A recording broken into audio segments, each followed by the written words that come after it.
Good morning student, welcome to the sun public school online classes. Class eighth Hindi में हमने third chapter पूरा read कर लिया था। आज हम इसके क्वेश्चन आंसर एक्सप्लेन करेंगे।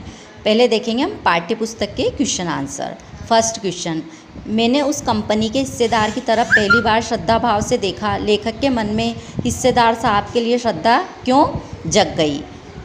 इसका आंसर है, पुलिया पर बस के टायर को पंचर होने की घटना के बाद लेखक ने कंपनी के हिस्सेदार को पहली बार श्रद्धा भाव से देखा। लेखक के मन में यह श्रद्धा भाव इसलिए जागा क्योंकि हिस्सेदार अपने स्वार्थ के वशीभूत होकर जान को खतरे में डालते हुए यात्रा कर रहा था। वस्तुत लेखक के मन में कोई श्रद्धा का भाव नहीं था, वह तो कंपनी के हिस्सेदार के ऊपर करारा व्यंग्य कर रहा था। मतलब जब बस का टायर था वो पंचर हो गया, तो लेखक ने जो कंपनी के हिस्सेदार को था, कंपनी का जो हिस्सेदार था उसको श्रद्धा भाव से नहीं देखा, लेकिन लेखक ने उस पर व्यंग्य किया है कि वह स्वार्थ के वशीभूत होकर अपनी जान को खतरे में डालकर यात्रा कर रहा था। सेकंड क्वेश्चन, लोगों ने सलाह दी कि समझदार आदमी इस शाम वाली बस से सफ़र नहीं करते। लोगों ने यह सलाह क्यों दी? इसका आंसर है, लोगों ने यह सलाह दी क्योंकि वे बस की दयनीय दशा से भलीभांति परिचित थे। उनके अनुसार बस का कोई भरोसा नहीं था, वह कब और कहाँ खराब होकर बंद पड़ जाए। शाम बीतते ही रात हो जाती है और रात रास्ते में कहाँ बितानी पड़े कुछ पता नहीं रहता, और इसके खराब होने पर ठीक होने की संभावना भी न के बराबर है। लोगों के अनुसार यह बस डाकिन की तरह थी। जब लेखक और उसके साथियों ने वहाँ के लोगों से उस बस के बारे में पूछा तो उन लोगों ने कहा कि यह बस ख़राब है और यह कहीं भी रास्ते में ख़राब हो सकती है। तो वहाँ के लोगों ने उस बस को किसकी उपमा दी है? डाकिन की उपमा दी है। थर्ड क्वेश्चन, ऐसा जैसे सारी बस इंजन है और हम इंजन के भीतर बैठे हैं, लेखक को ऐसा क्यों लगा? जब बस का इंजन चालू किया गया तो पूरी बस झनझना उठी। इस कारण लेखक को ऐसा लगा मानो पूरी बस ही इंजन है और वह बस के भीतर न बैठकर इंजन के ऊपर बैठा हुआ है। जब बस का इंजन चालू हुआ तो पूरी बस पूरी तरह से हिल रही थी, तो लेखक को ऐसा लगा कि मानो वह इंजन के ऊपर बैठा हो। फोर्थ क्वेश्चन, गजब हो गया, ऐसी बस अपने आप चलती है। लेखक को यह सुनकर हैरानी क्यों हुई?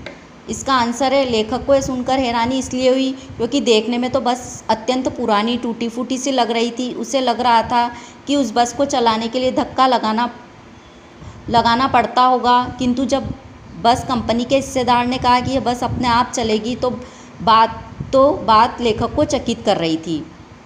मतलब जब लेखक ने सुना कि यह बस अपने आप ही चलती है तो लेखक को तो लगा कि बस इतनी पुरानी टूटी फूटी सी लग रही है, अपने आप कैसे चलेगी? तो यह सुनकर लेखक को बहुत आश्चर्य हुआ।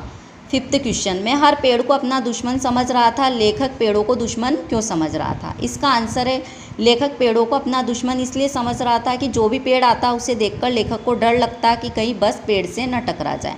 मतलब जब लेखक बस में यात्रा कर रहा था तो उसके जो बाहर के प्राकृतिक दृश्य थे वो तो उसको मनोरम लग रहे थे। हर पेड़ पर जैसे पक्षी बैठे हुए थे, लेकिन जो भी पेड़ आता जाता तो लेखक को उन पेड़ों से डर लगता था और ऐसा लग रहा था लेखक को कि बस पेड़ से टकरा जाएगी। इसलिए हर एक आने वाला जो पेड़ था वो लेखक को दुश्मन के समान लग रहा था। अब जो ये पाठ्य पुस्तक के क्वेश्चन आंसर है 1 से लेके 5th तक, ये आपको SW कॉपी में करने हैं। अब हम पाठ से आगे जो क्वेश्चन आंसर है वो एक्सप्लेन करेंगे। फर्स्ट क्वेश्चन, सविनय अवज्ञा आंदोलन किसके नेतृत्व में, किस उद्देश्य से तथा कब हुआ था? इतिहास की उपलब्ध पुस्तकों के आधार पर लिखी है। तो हम सभी को पता है कि सविनय अवज्ञा आंदोलन गांधी जी के नेतृत्व में हुआ था, है ना? तो हम वही इसी आंसर में वो पढ़ेंगे। इसका आंसर है, सविनय अवज्ञा आंदोलन महात्मा गांधी के नेतृत्व में अंग्रेजी सरकार के विरुद्ध सन 1930 में शुरू किया गया था। तो सविनय अवज्ञा आंदोलन कब शुरू हुआ था? 1930 में।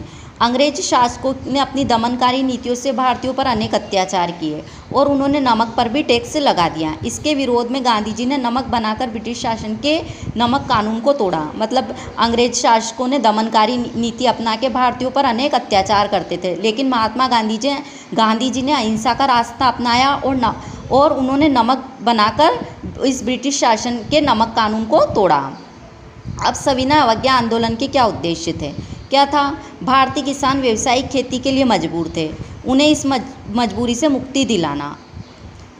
ब आमदनी कम होने के कारण वे लगान का भुगतान नहीं कर पा रहे थे, इनसे उन्हें निजात दिलाना। निजात का अर्थ होता है मुक्ति। स ब्रिटिश सरकार द्वारा किए जा रहे शोषण के विरुद्ध सविनय अवज्ञा आंदोलन एक सार्थक हथियार था। अब इसमें क्या उद्देश्य थे सविनय अवज्ञा आंदोलन के, कि पहले तो जो भारतीय किसान थे वो खेती करने के लिए मजबूर थे, तो उन्हें इस मजबूरी से मुक्ति दिलाना। और दूसरा क्या, कि आमदनी कम होती थी किसानों की, फिर भी उनसे जब अंग्रेज़ लोग लगान का भुगतान करते थे, तो गांधी जी का उद्देश्य था कि उन्हें इस लगान से मुक्ति दिलाना। और ब्रिटिश सरकार द्वारा जो शोषण किए जा रहे थे, तो वो गांधी जी ने ये एक सविनय अवज्ञा आंदोलन जो था ये एक हथियार के रूप में काम में लिया। सेकंड क्वेश्चन, सविनय अवज्ञा का उपयोग व्यंग्यकार ने किस रूप में किया है, लिखिए।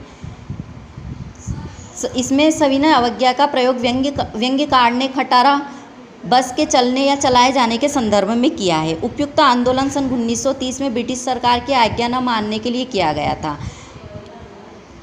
अंग्रेज की दमनकारी नीति के खिलाफ भारत की जनता अहिंसक संघर्ष करते हुए आगे बढ़ती रही। इस प्रकार खटारा बस में उसके हिस्से एक दूसरे का असहयोग कर रहे थे। तो मतलब जो सविनय अवज्ञा का प्रयोग एक व्यंग्यकार ने इसमें खटारा बस है उसके रूप में किया है। अब थर्ड क्वेश्चन, आप अपनी किसी यात्रा के खट्टे मीठे अनुभव को याद करते हुए एक लेख लिखिए। ये जो क्वेश्चन है इसको मैं एक बार और रिपीट करती हूँ। आप अपनी किसी यात्रा के खट्टे मीठे अनुभवों को याद करते हुए एक लेख लिखिए। इसमें ये आपको अपने आधार पर करना है। जैसे आपने कोई ऐतिहासिक या धार्मिक यात्रा की हो और वहाँ से आपने कोई शिक्षाप्रद बात ग्रहण की हो, तो आपको वहाँ के जो अनुभव है उसके बारे में खुद ही एक लेख लिखना है और ये आप अपने कल्पना के आधार पर लिखेंगे। Thank you.